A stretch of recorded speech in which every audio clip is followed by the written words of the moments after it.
Hey, everybody. Hopefully, you had a good day yesterday. I know a couple of you guys have issues with the notes and didn't know what to quite write down there. So, if something shows up on the screen, you should probably write it down so that you can probably have a better understanding. So, last week or yesterday, we ended with this little topic slide here where we had the different types of modern psychological um, perspectives. And so we're going to go through some of these today so that you can add to your notes and actually have some of these different ideas here. So, without further ado, let's get into psychodynamic therapy. So, the first one we have, and we're going to talk a lot about this tomorrow in class, but so psychodynamic therapy goes into the idea of the unconscious mind and early childhood experiences. Back in the day, Sigmund Freud talked a lot about sex, and let's just say it's kind of really stupid to talk about that because there's no real truth to it. However, psychodynamic has more emphasis on self, and I'll bring that up in just a second. I'll actually bring up that tomorrow in class so that you can actually add to these notes with some of the information. So here we go. So again, psychodynamic theory has to do with unconscious mind. So let's take a closer look at that. Behaviorism. Behaviorism has to do with conditioning. The guy that's involved with that is B.F. Skinner. B.F. Skinner had this idea of operant conditioning that, hey, look, you can make anybody do whatever you want by making them have a conditioning cycle where you give them rewards and punishments for their behaviors.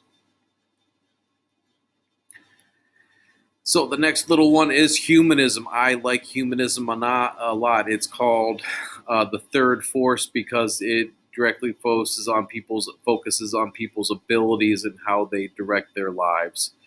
So we'll talk more about that one.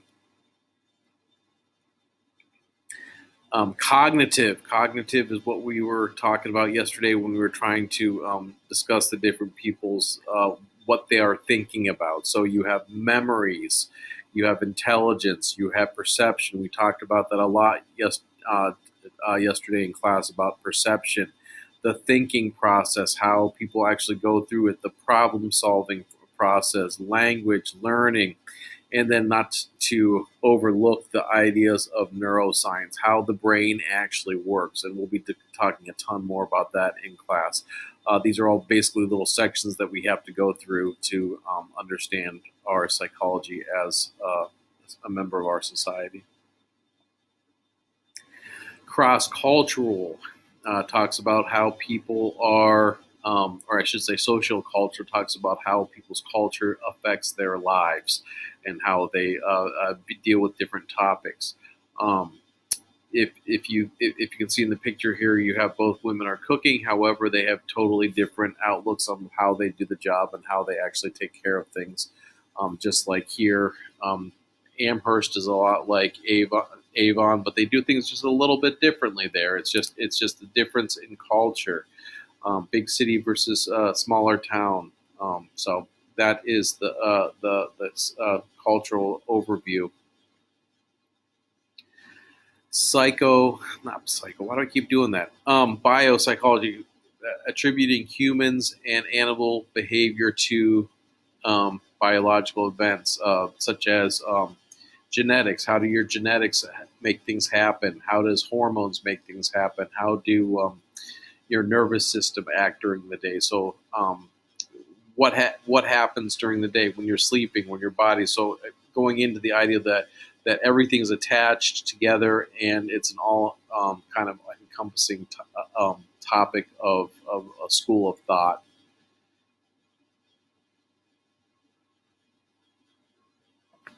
Evolutionary talks about how biology is based for the universally mental traits shared by all humans. So, biological basis for all universal mental traits shared by all humans.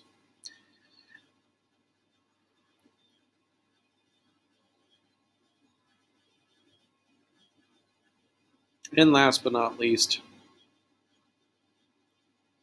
These are some of the jobs that you can get into when you're in psychology. You can be a psychiatrist, a psychologist, or a psychiatric social worker, or people involved with subfields in jobs that people may have. Here is some of the working places that they're into. Most people that work in psychology actually work at universities.